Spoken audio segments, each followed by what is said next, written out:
The Symphony No.7 in A major, Op. 92, is a symphony in 4 movements composed by Ludwig van Beethoven between 1811 and 1812, while improving his health in the Bohemian spa town of Teplice.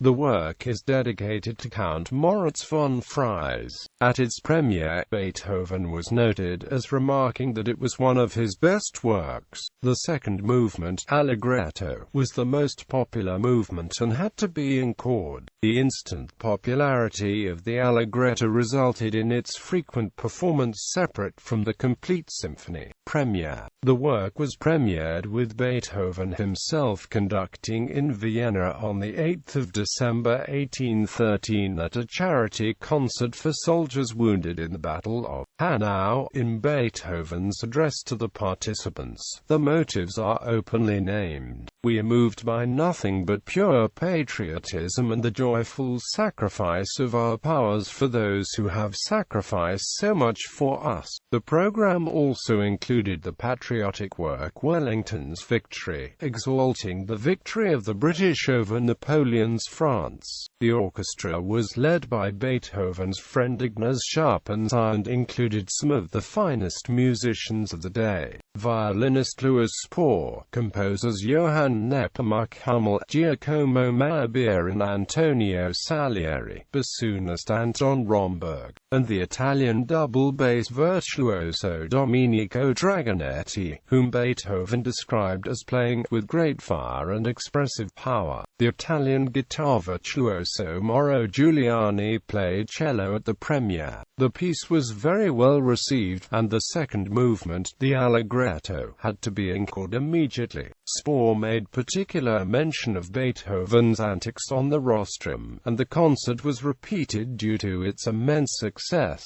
Instrumentation: the symphony is scored for 2 flutes, 2 oboes, 2 clarinets in air, 2 bassoons, 2 horns in air, 2 trumpets in D, timpani, and strings. Form: the 7th symphony is in 4 movements. Performance time lasts approximately 40 minutes. The work as a whole is known for its use of rhythmic devices suggestive of a dance, such as dotted rhythm and repeated rhythmic figures. It is also tonally subtle, making use of the tensions between the key centers of A, C and F. For instance, the first movement is in A major but has repeated episodes in C major and F major. In addition, the second movement is in A minor with episodes in A major, and the third movement, a scherzo, is in F major.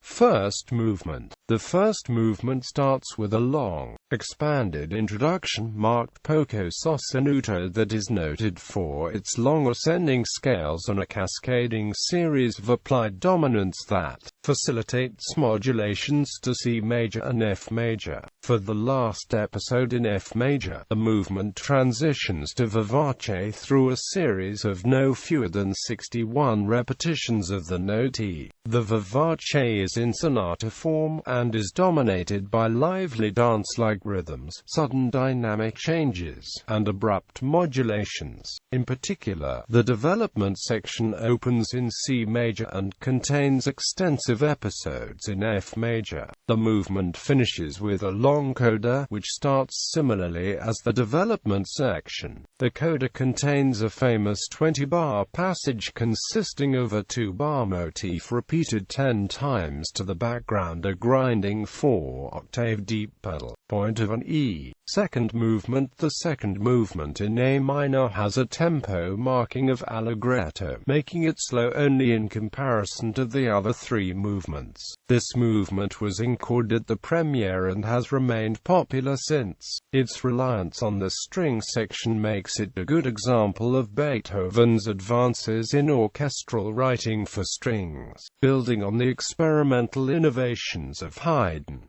The movement is structured in a double variation form. It begins with the main melody played by the violas and cellos, an ostinato of a quarter note, 2 eighth notes and 2 quarter notes. This melody is then played by the second violins while the violas and cellos play a second melody, described by George Grove as a string of beauties hand in hand. The first violins then take the first melody while the second violins take the second. This progression culminates with the wind section playing the first melody while the first violin plays the second. After this, the music changes from A minor to A major as the clarinets take a calmer melody to the background of light triplets played by the violins. This section ends 37 bars later with a quick descent of the strings on an A minor scale, and the first melody is resumed and elaborated upon in a strict fugato. Third movement. The third movement is a scherzo in F major and trio in D major. Here, the trio is played twice rather than once. This expansion of the usual ABA structure of ternary form into ABA was quite common in other works of Beethoven of this period, such as his Fourth Symphony, Pastoral Symphony and String Quartet Op. 59 No. 2. Fourth movement. The last movement is in sonata form. Beethoven exploited the possibility that a string section can realize both angularity and rhythmic contrast if used as an obligato-like background, particularly in the coda, which contains an example, rare in Beethoven's music, of the dynamic marking FFF. In his book Beethoven and His Nine Symphonies, Sir George Grove wrote, "The force that reigns throughout this movement is literally prodigious, and reminds one of Carlyle's hero Ram Dass, who has fire enough in his belly to burn up the entire world." Donald Tovey, writing in his essays in musical analysis, commented on this movement's Bacchic fury, and many other writers have commented on its whirling dance energy. The main theme vaguely resembles Beethoven's arrangement of the Irish folk song Save Me from the Grave and Wise. No. 8 of his 12 Irish folk songs. Woo 154. Reception. Critics and listeners have often felt stirred or inspired by the Seventh Symphony. For instance, one program note author writes, "The final movement zips along at an irrepressible pace that threatens to sweep the entire orchestra off its feet and around the theater, caught up in the sheer joy of performing one of the most perfect symphonies ever written." Composer and music author Anthony Hopkins says of the symphony, "The Seventh Symphony, perhaps more than any of the others, gives us a feeling of true spontaneity. The notes seem to fly off the page as we are borne along on a flood tide of inspired invention."